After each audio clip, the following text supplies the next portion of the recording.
asalaamaaleykum dal leen ak jàmm njiitu réew mi di président Macky Sall mun nañ ne démb daal ci alxamis bi da doon jàngal scientifique yi ak universitaires yi jëmale ci lépp loo xam ne daal dafa laal wàllu gaz ak pétrole ak lii ni xeetoo ki ñuy yeggee loolu lee mooy ëttu yéenekaay bu groupe Sud Communication du Sud Quotidien mu ñuy xamal ne démb njiitu réew mi moo ubbi ñaareelu ndaje bi nga xam ne daal lu am solo la moo tax it daal profité na ci mbir mi daal ngir gën a soññaat ñi nga xam ne daal ñoo yëngu ci wàll wi ñu des ak njiitu réew mi ak waa Laas ñu ne daal teg na ci suuf coow li nga xam ne moo jëm ci yorinu pétrole suñu réew njiitu réew mi xam le ne daal lépp ci leer amul lenn lu ci lëndëm moo tax it daal coow li nga xam ne moo ci am moom jaaxal na ko lool te warul benn yoon nee na li ñuy def leer na amuñ lenn lu ñuy nëbb te it li ñu bëgg daal mooy gaz beeg pétrole boobule daal askan wi mun caa jot na mu waree Macky daal moom daal nee na bëggatu ci dégg benn coow li gën a am solo daal bu ñu sukkandikoo ci njiitu réew mi mooy ñu amal mbir mi ci anam yi gën ngir askan wi mun caa gis seen bopp bu baax a baax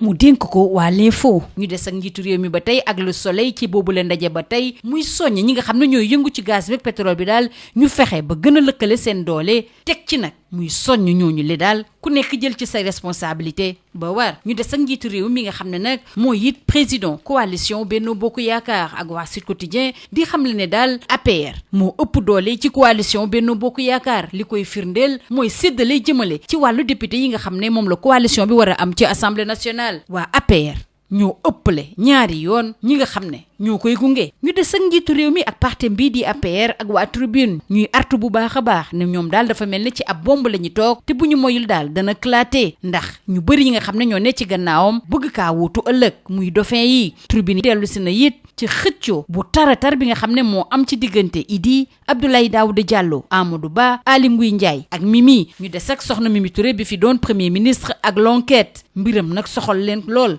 Mimi bi nga xam ne daal toogoon nañ bu yàgg dégguñu ko te it amul base électorale élection tabu député yi ñu génn it gën na kaa néewal doole waaye nag moom la lañ njort ni moom lañ nar a teg ci bopp Assemblée nationale l'observateur tey nag dafa dugg ci njaboot yi nga xam ne daal dañoo seetloo ñàkk ànd ci wàllu gëm-gëmu politique ci diggante waajuri góor yi ak seen doom ñu sekk waxtaan bu yaatu ak Jean-Paul Diaz di waajur Barthélémy Diaz mu dellu si nag ci jeexital bi nga xam ne moom la politique am ci digganteem ak doomam bile Junior Lo di doomu Moustapha Cissé Lo moom nettali nañu bés bi nga xam ne daal baayam da ko tere woon mu xeex kii di Macky Sall jeexitalu politique ci diggante doom ak baay nag Imam Mbaye Niang ak baayam bii di Imam Mbaye Niang rëccuñ ci benn yoon bu ñu jógee ci wàllu politique ñu jàll ci beneen coow woo xam ne soxal na lool ëttu yéenekaay yi ñu xëyandool bu ci mel ni bés bi le jour mu dellu si ci ñàkk bakkan soxna sii di Mami Doura ak liiram fële ci Kédougou ginnaaw gi mu doon mucc bés bi le jour ne césarienne bi le daal jur na coow bu baax a baax mu jox ci kàddu nag médecin chef bi nga xam ne daal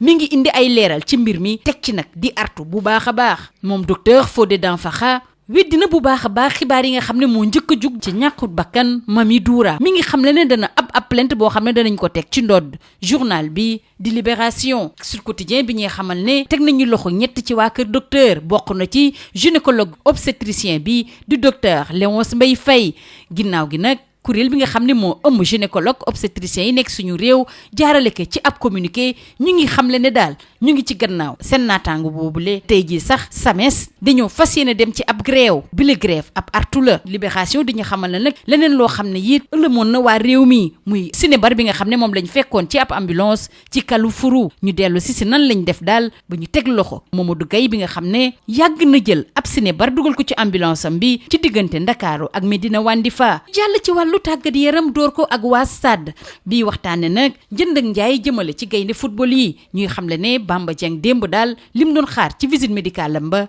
ca Nice mujjewul en tout Gana Gueye di xamle ne dana dem ba jeex Abdou Diallo moom ne dafa kontaan lool li mu dellu si ci Bundesliga bi ñu des ba tey ci wàllu football waxtaane wàllu CHAN atum 2023 ak waa record bii dellu si jongante bi nar a am ngoon ci diggante Guinée ak Sénégal bu ñeenti waxtu jotee lay doon di xam le ne gaynde yi dañoo dem ci Bamako ngir yeggali seen liggéey ñu des a gaynde yooyule ak waa Sud Quotidien ñuy ne ñoom daal opération commando ci boppam la gaynde yi yooyule nar a amal ci Bamako sunu lamb nag tey jilee li ko soxal mooy waxtaane ñu école Balla Gaye ndax daal jéego yu am solo yi nga xam ne moom la jot a def niñ ko ubbee ba tey jot nañ amal fanweeri combat ak juróom-ñaar am ci ñaar fukk ak ñetti ndam fukk ak ñeenti yoon dong nag lañ jot a am ab lajj ñu des ak waa sunu lamb bi ñuy xamal ne ginnaaw gi arène nationale bi nag door di yàqu bu baax a baax ñi nga xam ne ñooy yëngu ci wàllu lamb bi li leen soxal fi mu toll nii daal mooy ñu tabb fa ab directeur lii moo gënoon a fës ci ëttu yéenekaay yi ñu xëyandool ñu yendoog jàmm. Bonjour, débat sur la transition énergétique, le cours magistral de Macky aux scientifiques et universitaires. C'est le titre qui barre la une de Sud Quotidien. Le président Macky Sall invite les scientifiques à avoir une conscience claire des perspectives. En effet, il a présidé hier, jeudi 1er septembre, la cérémonie d'ouverture de la deuxième édition de la conférence exhibition MS-GBC Gas and Power. Il prône la nécessité de bâtir un partenariat gagnant-gagnant. Restons avec le chef de l'État qui tranche le débat autour de la gouvernance du pétrole d'après l'AS. Selon lui, tout est clair. On doit arrêter ce débat malsain sur la gouvernance des ressources. Ce qu'on fait est transparent, on n'a rien à cacher et il faut que cela soit accessible à tous nos compatriotes. Restons avec le chef de l'État cette fois-ci avec l'info qui revient également sur cette polémique sur la gestion des ressources énergétiques. Macky siffle la fin de la récréation. D'après le chef de l'État, ce qui compte finalement, c'est que l'exploitation de nos ressources se fasse dans les meilleures conditions de transparence et d'efficacité pour améliorer les conditions de vie de nos populations et augmenter le progrès de nos pays. Ne quittons pas de sitôt le chef de l'État, par ailleurs président de la coalition Benno Bokk Yakaar. D'après le confrère de l'Avenue Bourguiba, l'APR phagocyte ses alliés. Le fossé continue de se creuser entre le parti au pouvoir, l'Alliance pour la République et ses alliés. L'analyse de la répartition des 82 sièges de députés obtenus par la coalition au pouvoir à l'issue des dernières élections du 31 juillet laisse entrevoir la persistance du déséquilibre dans la répartition des sièges au profit de l'APR qui s'est adjugé plus de la moitié des sièges. Le camp du président Sall est assis sur une bombe, alerte tribune. Macky et la guerre des dauphins. On va vers la création d'un grand parti présidentiel et le confrère n'a pas manqué de relever cette guerre souterraine entre Idi, Abdoulaye Daouda Diallo, Amadou Ba, Mimi, Aly Ngouille Ndiaye, entre autres. Justement, restons avec l'ex-premier ministre Mimi Touré, avec l'énigme Mimi Touré, avec l'enquête. Trop battante pour être laissée longtemps en rade, Mimi est aussi clivante et dépourvue de base électorale. Elle est mise en difficulté par les résultats des législatives et elle avance pourtant comme favorite pour le poste de présidente de l'Assemblée nationale. Au moment où le Soleil informe que les députés socialistes démontent Ahmed Aïdara et menacent en réponse au maire de Guédiawaye qui a déclaré qu'il est sûr d'avoir le soutien des députés du Parti socialiste pour le choix du président de l'Assemblée nationale le 12 septembre prochain, ces derniers, face à la presse, ont assuré qu'ils vont soutenir le candidat proposé par le chef de la coalition présidentielle. Ce vendredi, l'Observateur nous invite dans l'intimité des sans-voix à travers la famille et l'adversité politique et revient en détail sur les révélations de Jean-Paul Diaz sur l'impact de la politique dans ses relations avec son fils Barth Junior Lo, revient sur le jour où son père Cissé Lo a tenté de le dissuader de combattre Macky Sall, alors que c'est tout simplement la sensibilité de l'opposition père-fils entre Mame Mbaye Niang et Imam Mbaye Niang, selon l'Observateur. Mort en couche de Mami Doura et de son bébé, l'affaire intéresse la presse du jour. Césarienne polémique, c'est à lire à la une de Bës Bi Le Jour, qui donne la parole au médecin-chef qui précise et menace. Le docteur Fodé Danfakha est monté au créneau pour démentir l'information selon laquelle une patiente et son bébé sont morts pendant une césarienne. D'ailleurs, il annonce une plainte contre le journal Libération et revient en détail sur ce qui s'est passé. Suite au décès de Doura Diallo et l'arrestation de 3 agents à Kédougou, c'est la levée de boucliers des acteurs de la santé, renseigne Sud Quotidien. Suite à ces décès, 3 agents en service dans cette structure sanitaire ont été placés en détention, dont le gynécologue obstétricien Dr Léonce Mbaye Faye. À la suite de cette arrestation, l'association des gynécologues obstétriciens a sorti un communiqué hier pour apporter son soutien à leurs membres supposés avoir été négligents en n'ayant pas opéré la patiente qui devait accoucher par césarienne